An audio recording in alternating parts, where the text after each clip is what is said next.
বিসমিল্লাহির রহমানির রহিম। আপনারা ইতিমধ্যেই জেনেছেন যে জাতির কাছে অত্যন্ত দুঃখ এবং বেদনা ভারাক্রান্ত একটি ঘটনা ছিল রামিসা হত্যাকাণ্ড। রামিসা ধর্ষণ এবং হত্যাকাণ্ডর যে বিষয়টা জাতি বহন করতে অনেক বেদনাহত ছিল, অনেক কষ্ট হয়েছে। এরপরেও আমরা রামিসাকে ফিরিয়ে আনতে পারবো না, আমরা রামিসাকে তার বাবা মার কাছে ফিরিয়ে দিতে পারবো না, কিন্তু আমাদের যতটুকু করার সেটা আমরা করার চেষ্টা করেছি। 19শে মের ঘটনা, 24শে মের মধ্যে আমরা তদন্ত সম্পন্ন করে চার্জশিট দিতে সক্ষম হয়েছি। 25শে মে থেকে 31শে মে পর্যন্ত সরকারি ছুটি ছিল। আমাদের নিম্ন আদালতগুলো 1 জুন থেকে 15 জুন পর্যন্ত সরকারি ছুটি ছিল। সরকারের পক্ষ থেকে মাননীয় প্রধানমন্ত্রী বলেছিলেন আমরা 1 মাসের মধ্যে বিচার প্রক্রিয়া সম্পন্ন করতে প্রতিশ্রুতিবদ্ধ। আমরা ইতিমধ্যেই আপনারা দেখেছেন নিম্ন আদালতের বিশেষ করে শিশু ট্রাইব্যুনালগুলো যেগুলো সারা বাংলাদেশে আছে, শিশু ট্রাইব্যুনালগুলোর 1 জুন থেকে 15 জুন পর্যন্ত যে ছুটি ছিল সেই ছুটি বাতিল করার জন্য মাননীয় প্রধান বিচারপতির কাছে সরকারের পক্ষ থেকে প্রস্তাব পাঠানো হয়েছিল এবং মাননীয় প্রধান বিচারপতি তার সদয় সম্মতি জ্ঞাপন করে সিদ্ধান্ত দিয়েছিলেন যে বাংলাদেশের শিশু ট্রাইব্যুনালগুলো এই ছুটির আওতার মুক্ত থাকবে, যার ফলে আমাদের পক্ষে সম্ভব হয়েছিল 24 তারিখে যখন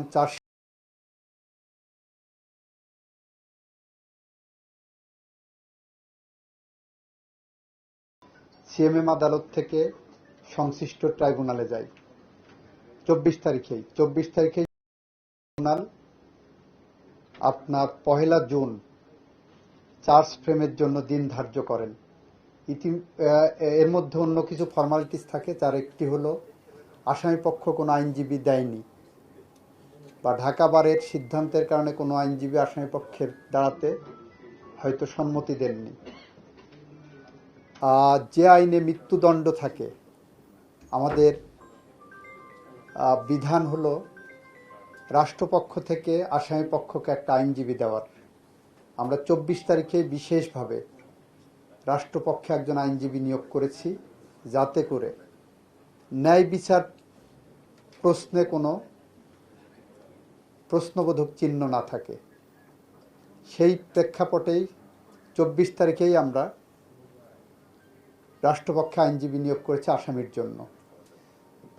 1 জুন কোর্ট রিওপেনিংয়ের দিনেই চার্জ গঠন হয়েছে। আইনের বিধান মতেই পরবর্তী দিন সাক্ষ্য গ্রহণ হয়েছে। তারপরের দিন আসামি পক্ষকে 342 ধারায় পরীক্ষা বলে, তাদের সাক্ষ্য দেওয়ার সুযোগ আছে, সেই দিন ধার্য হয়েছে। সেখানে আসামি সোহেল রানা নিজে দায় স্বীকার করেছেন। তারপরের দিন আমরা যুক্তিতর্কের জন্য এখানে আদালত রেখেছিলেন। আমরা আমাদের পক্ষ থেকে, রাষ্ট্রের পক্ষ থেকে যুক্তিতর্ক উপস্থাপন করেছেন, আসামি পক্ষেও যুক্তিতর্ক উপস্থাপন করেছে। এরপর আজকে রায় হয়েছে। কার্যত 6 কার্য দিবসের মধ্যে আমরা রামিসার মতো এরকম বেদনাদায়ক একটি ঘটনার বিচার করতে সক্ষম হয়েছে। এটা বাংলাদেশের ইতিহাসে প্রথম। যদি আমাদের সাবকন্টিনেন্টে দেখি, ইতিপূর্বে 1882 সালে নদিয়া সেশনস কোর্ট মুল্লুক চাঁদ নামে এক ভদ্রলোককে তার 9 বছরের শিশুকন্যাকে হত্যার দায়ে একদিনে বিচার কাজ সম্পন্ন করেছিলেন। সেই জায়গা আমাদের এরপর আর এত দ্রুত সম্ভব না। আমরা আইনের প্রত্যেকটা ধাপ পেরিয়ে আমরা 6 কার্য দিবসের মধ্যে বিচার প্রক্রিয়া সম্পন্ন করেছি এবং এই বিচারে এই ঘোষিত শাস্তিতে আমরা আপাতত সন্তুষ্ট। আশা করি এটা উচ্চ আদালতে গেলেও এই রায় কার্যকর থাকবে। আপনাদের সবাইকে ধন্যবাদ। আপনাদের প্রশ্নটা অত্যন্ত যৌক্তিক এবং ফ্রাস্ট্রেটেড একটা কোশ্চেন করেছেন। আমাদের আইনি বাধ্যবাধকতা আছে যে 7 দিনের মধ্যে এই ফাইল চলে যাবে ডেথ রেফারেন্স কনফার্মেশনের জন্য হাইকোর্ট ডিভিশনে। হাইকোর্ট ডিভিশনে যাওয়ার পরে আপনারা যারা কোর্ট বিট করেন তারা জানেন যে এই সমস্ত মামলায় পেপার বুক রেডি করতে হয়, পেপার বুক বাইরে করার সুযোগ নাই। পেপার বুক সুপ্রিম কোর্টের তত্ত্বাবধানেই হয়। এরপরে সুপ্রিম কোর্ট সিরিয়ালে এই মৃত্যুদণ্ডগুলোর বিষয় নিষ্পত্তি করেন। এর ভিতর থেকে 2টা মামলায় আমি অ্যাটর্নি জেনারেল থাকা অবস্থায় মাননীয় প্রধান বিচারপতির বিশেষ আদেশে হাইকোর্ট থেকে নিষ্পন্ন করতে সক্ষম হয়েছিলাম। তার একটি ছিল মেজর সিনহা হত্যা মামলা, আর একটা ছিল বুয়েটের আবরার ফাহাদ হত্যা মামলা। আমি যখন রামিসার এই ঘটনার বিষয়ে মাননীয় প্রধান বিচারপতির সাথে কথা বলেছি, উনিও আমাকে বলেছেন এই খোলার পরে এই সমস্ত সব ডেথ রেফারেন্সগুলোই খুব দ্রুত নিষ্পত্তি করার জন্য আরও বেশি ফোকাসড সিদ্ধান্ত নেবেন, এবং আমি এই বিষয়টা লেগে থাকব যাতে করে যেগুলো আপনারা বললেন এবং আজকে রামিসা সহ যত দ্রুত সময়ের মধ্যে সম্ভব আমরা এটা নিষ্পত্তি করার চেষ্টা করব। আইনে কত দিনের মধ্যে নিষ্পত্তি করতে হবে সেই বিষয়ে নাই। এখানে আমরা আদালতের কাছে নিবেদন করব সবগুলোই যত দ্রুত সম্ভব এটা নিষ্পত্তি করার জন্য করব। এখন আদালতের বিষয় থাকবে। এইটা আমাদের সলিসিটর উইং এবং অ্যাটর্নি জেনারেল অফিস যৌথভাবে উদ্যোগ নেবেন।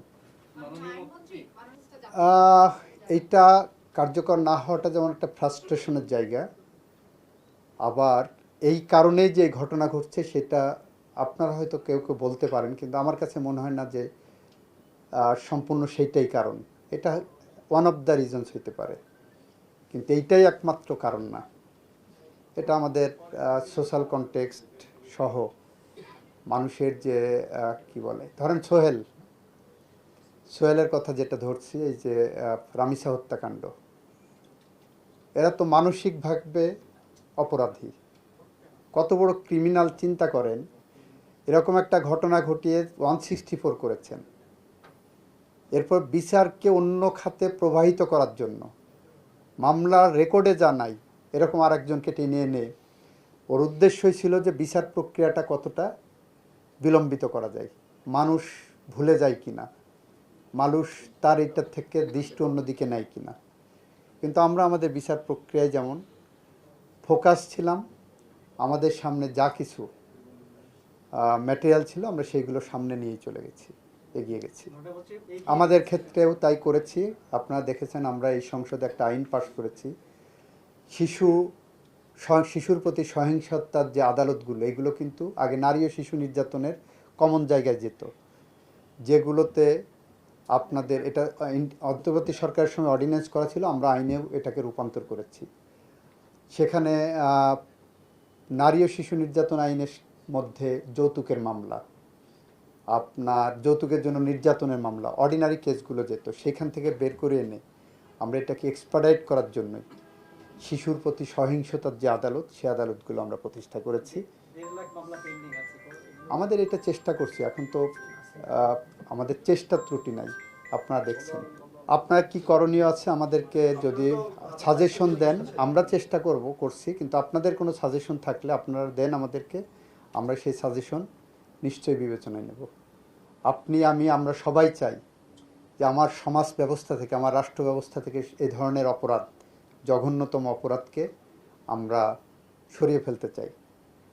সেই ক্ষেত্রে আপনাদের কাছে যদি সুনির্দিষ্ট ভালো কোনো প্রস্তাব থাকে আমাদের দিলে আমরা সেটা বিবেচনায় নেব। উচ্চতর আদালত মানে হাইকোর্ট ডিভিশনে এটা শুনানি হবে। হাইকোর্ট ডিভিশনে সেখানেও ধরেন স্টেট ডিফেন্স লয়ার দিতে হবে, যদি সে না দেয়। তারপর শুনানির পরে সেখানে যা রায় হয়, যদি এটা বহাল থাকে, তার এগেনস্ট আবার আপিল বিভাগে যদি তারা যেতে চায়, একটা নির্ধারিত সময় থাকে। যদি সেখানে সে আপিল বিভাগে না যায় তাহলে হাইকোর্ট বিভাগের রায় চূড়ান্ত। আর আপিল বিভাগে গেলে সেখানে নিষ্পত্তি হওয়ার পরে রিভিউ পর্যন্ত একটা বিধান আছে। এখন আইনের এই স্তরগুলো আপনার এক্সজস্ট না করে যদি আমরা এই রায় কার্যকর করতে চাই, সেটা আরেকটা দিক উন্মোচন হবে, আরেকটা প্রশ্ন আসবে। তো সব কিছুকে মাথায় রেখেই, যেমন আমরা অনেকেই প্রশ্ন করেছেন, এর আবার স্টেট ডিফেন্স লয়ার কি, এর পক্ষে কেন লয়ার দেওয়া হয়েছে। তো ন্যায় বিচার নিশ্চিত করতে গেলে আমাদের এই প্রশ্নগুলোর মুখোমুখি হতে হয়, আমরা হই, কিন্তু আমাদের একই সাথে সমাজ সভ্যতা এবং ন্যায় বিচারের পথ যাতে কোনোভাবে প্রশ্নবিদ্ধ না হয় সেদিকে আমাদের খেয়াল রাখতে হবে। যেমন ধরেন আমি যদি এইভাবে ধরি, এই ঘটনাটা যদি যে আদালত রায় দিলেন সে আদালতের সামনেই ঘটতো, তাহলে উনি ফাঁসি দিতে পারতেন না, যদি না এই যে প্রক্রিয়াগুলো আইনে প্রেসক্রাইব করা আছে আমাদের যুগ যুগ ধরে, এটা ইন্টারন্যাশনালি রিকগনাইজড এগুলো প্রক্রিয়াগুলো, সেই ক্ষেত্রে আমরা প্রশ্নবোধক চিহ্নের মধ্যে পড়ে যেতাম। তা আমরা সেই জায়গাটা রাখতে চাইনি বলেই এর থেকে দ্রুততম সময়ের মধ্যে করা আমাদের জন্য সম্ভবপর ছিল না।